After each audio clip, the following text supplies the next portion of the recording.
إن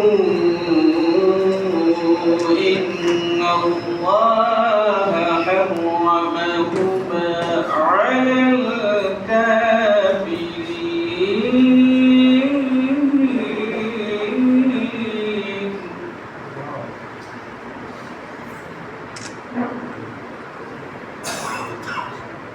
الذين اتخذوا دينهم لهوا ولعبا وغرتهم الحياة الدنيا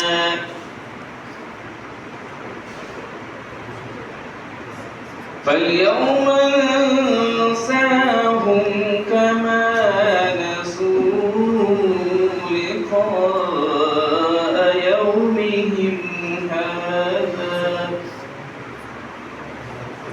يومهم هذا وما كانوا بآياتنا يجحدون.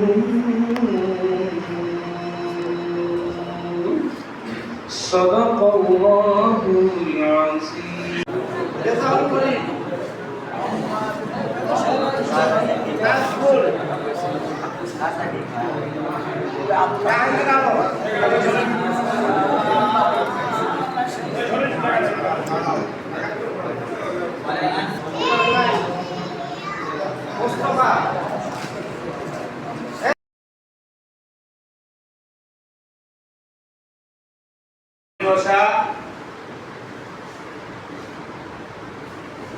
আমাদের মুসলমানের প্রাণ।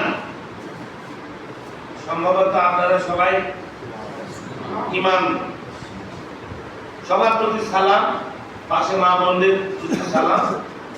আসসালামু আলাইকুম ওয়া রাহমাতুল্লাহ। বক্তব্য অনেক আছে, আপনার এই ৭১ থেকে শুরু করে ২৫ পর্যন্ত। আমি যদি এখানে শেষ পর্যন্ত থাকতে পারতাম তাহলে নিজেকে নিহত হয়েছে, যারা যুদ্ধ করছে সেই যুদ্ধ মুক্তিযোদ্ধা এবং যারা বেঁচে আছেন সকলের দীর্ঘায়ু এবং সুস্থতা কামনা করছি।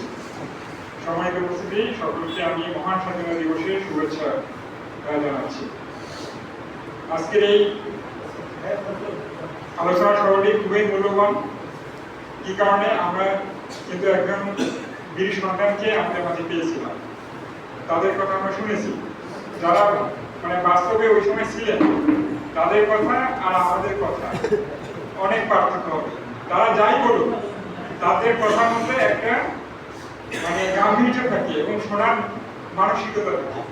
কিন্তু আমরা তো আমরা জাস্ট বই পড়ে বিভিন্ন সময় শুনি, তারপর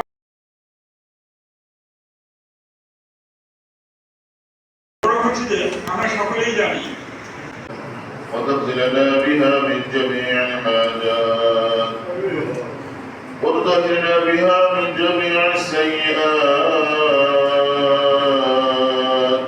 وترفعنا بها عندك على الدرجات وتبلغنا بها أقصى الغايات من جميع الخيرات في الحياة وبعد الممات. إنك على كل شيء قدير. ربنا ظلمنا أنفسنا وإن لم تغفر لنا وترحمنا لنكونن من الخاسرين. ربنا آتنا في الدنيا حسنة وفي الآخرة حسنة وقنا